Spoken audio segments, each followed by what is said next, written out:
João capítulo 21, versículo 3.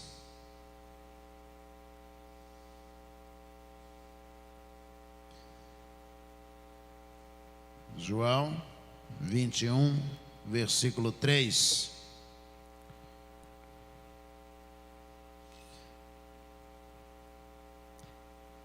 Simão Pedro disse aos outros: vou pescar. Os outros responderam: nós também vamos contigo, ou com você. Entraram no barco e naquela noite nada pegaram. É um texto conhecido dos irmãos, preguei recentemente nele, mas eu gostaria de refletir sobre outra ótica. Vale a pena voltar ou não? Não vou usar aqui voltar atrás, mas voltar ou não. Vamos orar ao Senhor. Senhor, nós te agradecemos, ó Deus, por mais uma noite. Estamos indo para as horas finais de mais um dia.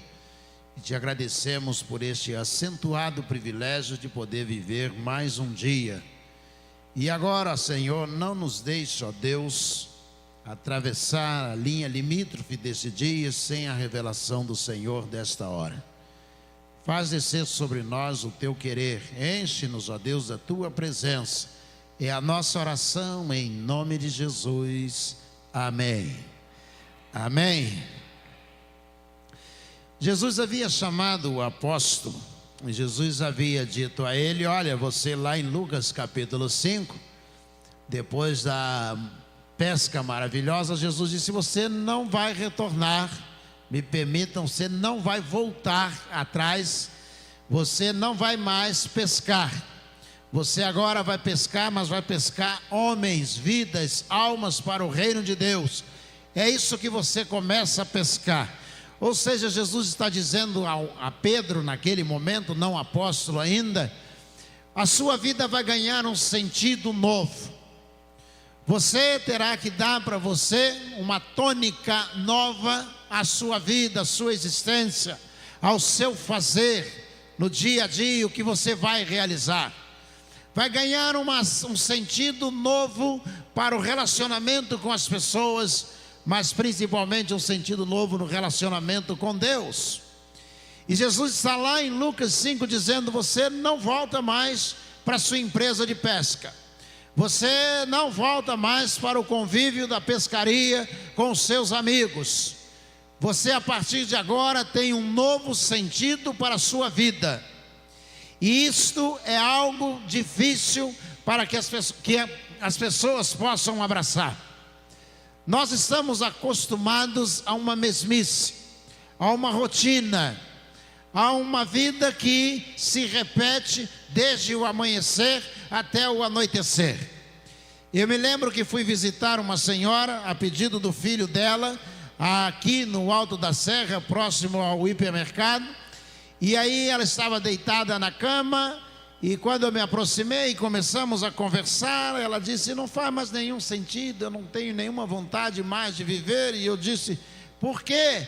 Ela: porque viver é acordar, tomar café, almoçar, jantar e dormir, e não tem mais nada para fazer. A vida não tem mais sentido nenhum.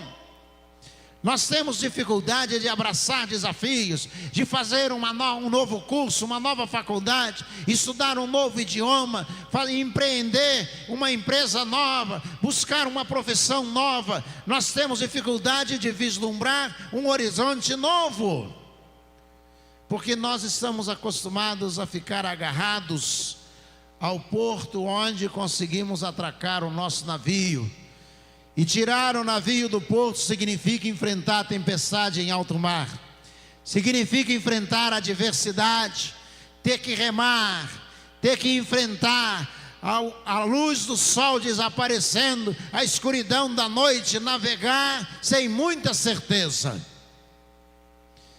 E Jesus está dizendo a ele: você vai mudar, sua vida vai mudar, pode tirar o seu navio do porto, porque você vai mudar. E ele começa uma viagem nova, uma vida nova na presença de Jesus. E Jesus disse: mas você não vai voltar. A gente pode ou não pode voltar? Jesus disse: você não volta mais a fazer o que você estava fazendo. Você vai fazer algo novo, vai viver uma vida nova, você vai ter uma realidade nova.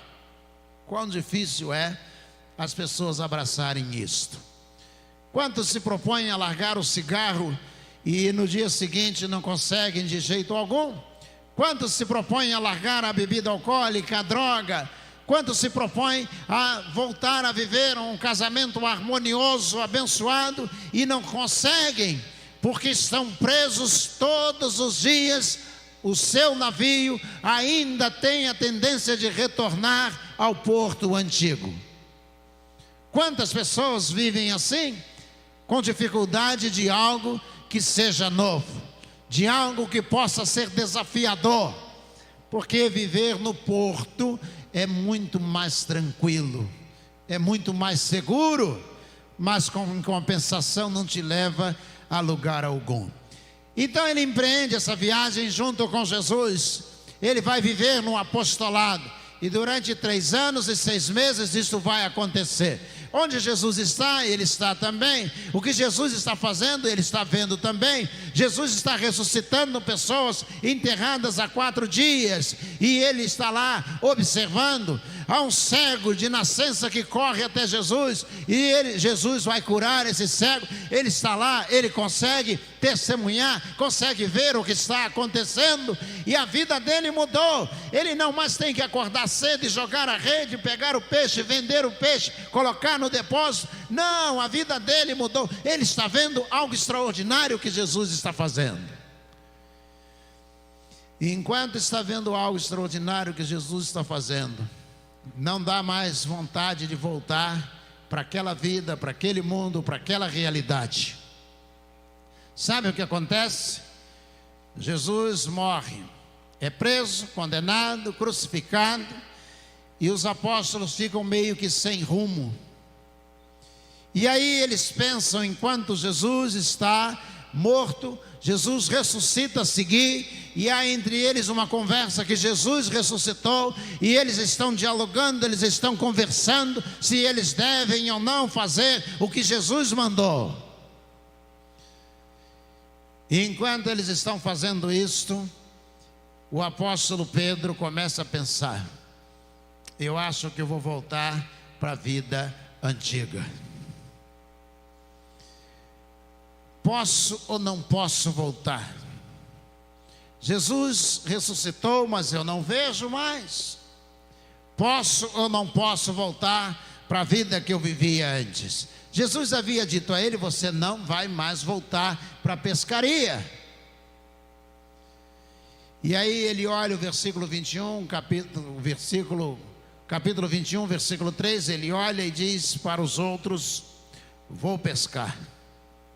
Ou seja, é muito difícil viver a vida cristã que eu estou vivendo hoje.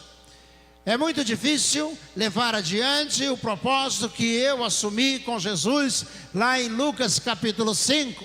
É muito difícil poder levar adiante quando eu estou enfrentando o pior momento da minha vida, continuar sendo cristão. Isso tudo é muito difícil. Sabe de uma coisa? Eu vou voltar a ser quem eu era. Eu vou voltar a fazer o que eu fazia. Quantas pessoas pensam assim? Elas têm dificuldade de levar adiante a vida cristã por causa de um problema no emprego, por causa de uma enfermidade, por causa de um casamento que se dissolveu, por causa de uma demissão na sua atividade profissional. Quantas pessoas têm essa dificuldade? Vou voltar a fazer o que eu fazia, vou voltar a viver o que eu vivia. E aí o apóstolo chama os outros apóstolos, e ele diz isso diante de todos os outros: vou pescar. E eles olham para ele e dizem: nós iremos contigo. E eles vão pescar. Jogam, colocam o barco em alto mar, não pegam coisa alguma. Quando o dia está amanhecendo, Jesus aparece e pergunta a eles: vocês pegaram alguma coisa? E eles dizem: não pegamos. Jesus disse: joguem a rede do outro lado. E eles jogam a rede volta cheia, e eles então naquele momento eles percebem que Jesus está ressurreto, em pé na praia falando com eles. Diz que o apóstolo Pedro se lança e ele vai onde Jesus está.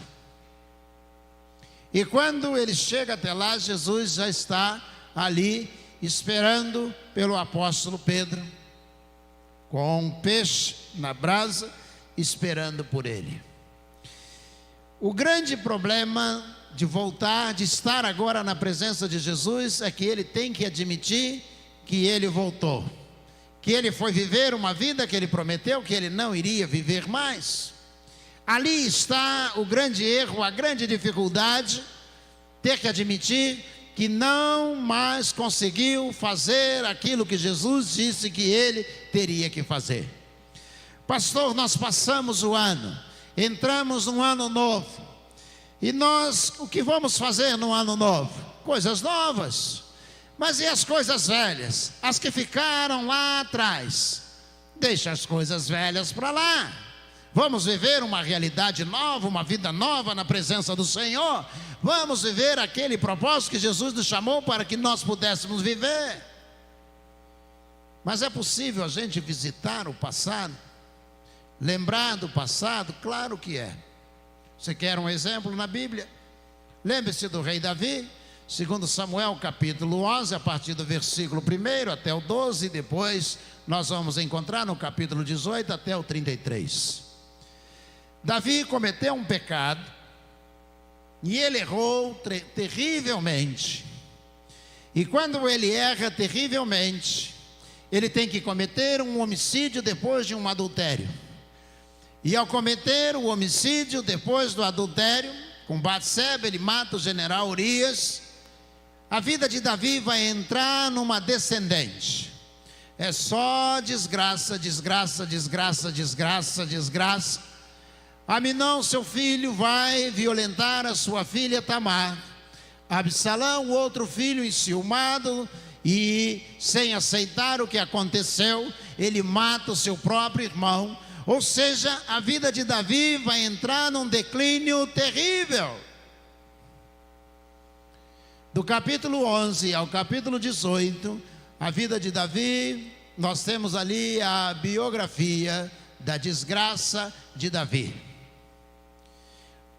E Davi está em casa esperando notícias a respeito do seu filho. O seu general havia matado o seu filho, e o mensageiro chega, e Davi está esperando a mensagem, e o mensageiro chega, outro passa à frente, vem correndo e diz: olha, o seu filho Absalão morreu, está morto.